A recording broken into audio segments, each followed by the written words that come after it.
Hello, everyone, and welcome. I'm Gilda Evans, bringing you the Autism Resource Podcast.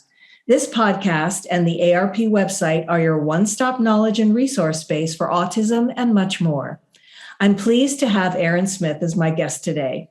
Aaron, a Wisconsin native, started impersonating Elvis professionally when he was about 21, but his earliest memory of singing Elvis songs goes back to when he was 5 years old and entertained in his parents' living room by pretending a pencil was his microphone.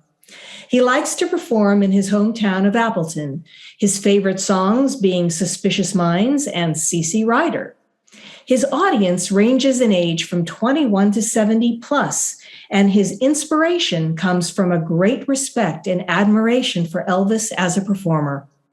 As Aaron says, it's all about making people smile, but there is only one Elvis and nobody will ever replace him.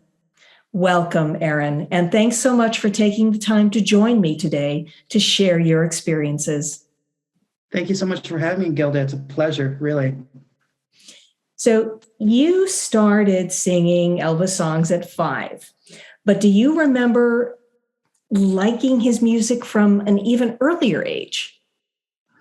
I mean, I always say, like, since I was born, I liked it. I don't know if it was just like an immediate thing or like an infatuation, but like, you know, I'd be in the car with my parents and I'd hear different artists, but I guess, I don't know, even if it was just one song that he sort of stuck with me as, you know, I don't know if it stuck out, if it was the clothing or the voice, but yeah, I'd say as long as I've been able to, you know, remember music and kind of catch things, I'd have to say almost all my life, I liked Elvis's music.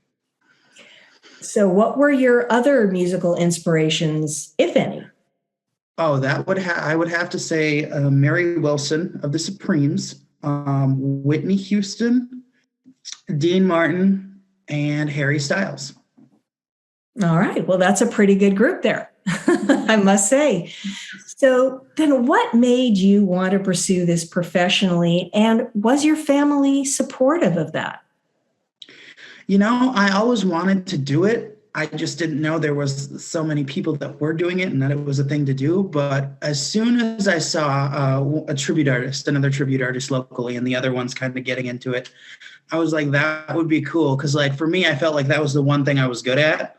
I was terrible at math. I was terrible at other things, but like slipping into that character, that was one of the things I was really good at. So I want to say professionally, probably about 19, 20, just after getting out of high school.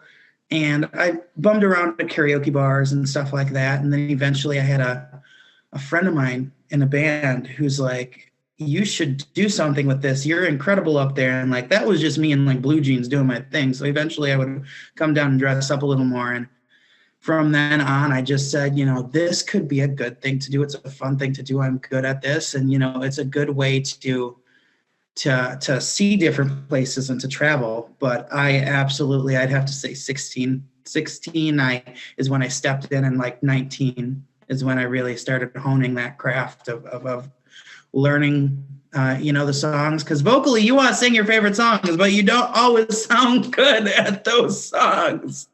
So hearing the criticism from other entertainers and helping me go, okay, well, maybe you should sing this. You sound better. 19, 20. Okay, so even earlier than we thought. So what are some of the other places that you've toured? And you actually you have costumes and you dress up and it's the whole 9 yards, right? Absolutely. Absolutely. Yes. And the costumes, you know, surprisingly, most of the time cost more than the traveling does, which is, you know, hard to fathom because you think, you know, but a lot of them are professionally made based off the ones that he would wear. And I generally do the 70s. I've been to Memphis. We went to Memphis for Elvis Week. That was in 2017. I got to perform there on Beale Street. I got to meet some of his entourage, which was totally incredible for a young kid to meet the people that like worked with the man and was around him in the recording sessions and such. Miami, Florida. I've been to Nashville. I've been a lot of stuff locally here in Appleton, and most of the stuff is locally, but I'd have to say my favorite place I've ever been was Memphis, Tennessee for Elvis Week. Well, that sounds really fantastic. And that sounds like a lot of fun, actually. So where do you see yourself, say, 5 to 10 years from now? I would like to say that hopefully we can figure out this pandemic situation. And, I would like to see myself getting back in with my band, because my band guys are in, if you anything about bands, they're in 5 different bands as well. So it's like they're doing their own thing and they're doing my thing. But I would love to get back on stage with them, because I've only been on stage with myself and a backing track because of, restrictions and how many people you can have up on the stage and how many people you can have, in the venue. So in order to do that with COVID, I just started doing like karaoke backing tracks, and then I would do a whole concert that way. But I would like to see myself back on stage with them, because that's kind of where it started. And it's different with a karaoke track and a live band, because when I first started doing it this way, autism is normalcy and routine, right? The tracks end when they end. So it's not like being with a band and having a bass player and a drummer and that interaction you get on stage. It's different to get used to. Right. Because with a band, they kind of follow you, right? And if you want to extend something, or they end when you end or whatever, they take their cues from you. But a recording doesn't. A recording is what it is. Right? That's it. It got me on some of the moves too, because it was like, oh, I only have this much track left. I have to be done right here, otherwise it's going to look sloppy. Right, right. Now, you just mentioned something that I don't think we brought up yet, is that you do identify as a person with autism. And absolutely. Yeah, so what advice would you give someone with autism who has a dream that they would like to pursue?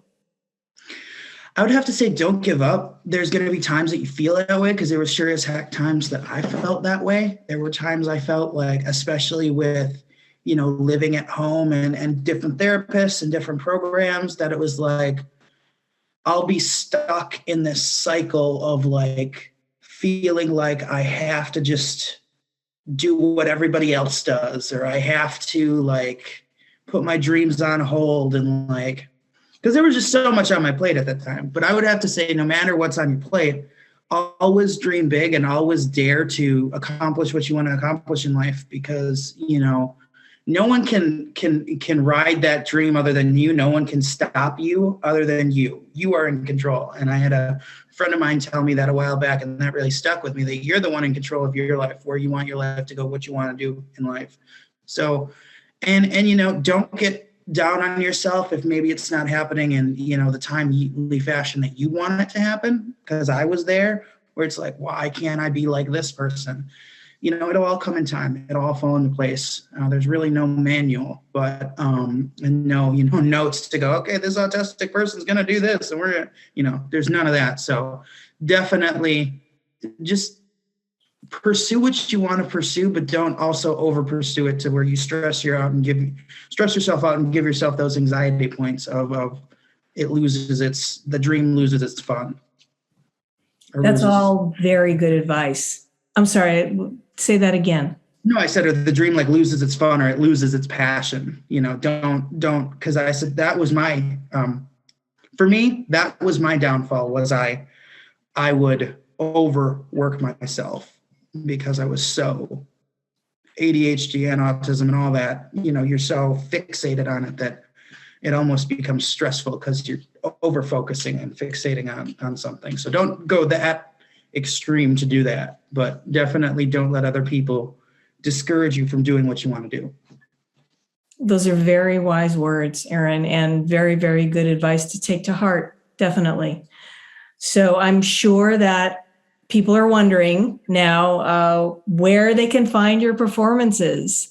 If they don't happen to be in Appleton, or they're not in Miami, or they're not somewhere you're performing live, where can they find your performances online? Do you have a website? Where can they find you? You can find me on Elvis Tribute Artist Aaron Smith on Facebook. I post all my videos and show dates and interviews and talk shows, and everything is on there. So you can find me at Elvis Tribute Artist Aaron Smith on Facebook. And all my information is on there. I have a show coming up actually this Sunday. It's at the American Legion here in Appleton. and it's actually benefiting autism awareness. It's an autism awareness benefit show. It's a variety show with 3 entertainers. One of the girls, she does a tribute to Whitney Houston, Mariah Carey. She has autism. And then the other gentleman, he doesn't, but he's my manager and he helps me. He's doing an Elvis act and I'm doing an Elvis act. And then the following week, I'm going to be in Little Chute, Wisconsin at the Hawk's Nest. And that is the 30th. So those are the 2 shows I have coming up. And you can find everything on that page. I would love to come to Los Angeles, though. My brother lives in Bakersfield, so that's one place I haven't gotten out to is Los Angeles and Las Vegas. Well, that should definitely be in your future plans because I know you would be very well received in both those cities. And I hope so. Yeah, absolutely. And so that I'm going to repeat it one more time just so that people know it's Elvis tribute artist Aaron Smith on Facebook, right? Yep, absolutely. All right. All right. Well, Aaron, this has been an absolute pleasure. And I want to thank you so much for your time and for sharing your story with us today. Well, I really appreciate, being on your program, Gilda. It's great to raise awareness for autism. And it's just, one of those suffer in silence things. And the more we can do to help those individuals, the better. I think that's just it. It's a good cause and it's something that I don't think will go away, but I'm glad nowadays we have the tools and resources a little more than I did to combat it and to help people with it. So it was a pleasure, really. And you're welcome back anytime, by the way. Thank you. And if you like what you hear, please subscribe to the podcast. You can find it on Apple iTunes, Amazon Music, Google Podcasts, Spotify, and other popular platforms. Don't forget to follow us on Facebook, Twitter, and Instagram. And you can always access us and other great resources on our website, autismresourcepodcast.com. I want to thank our listeners for spending part of their day with us. This is the Autism Resource Podcast, and I'm Gilda Evans, reminding you to take care of yourself and that special person in your life.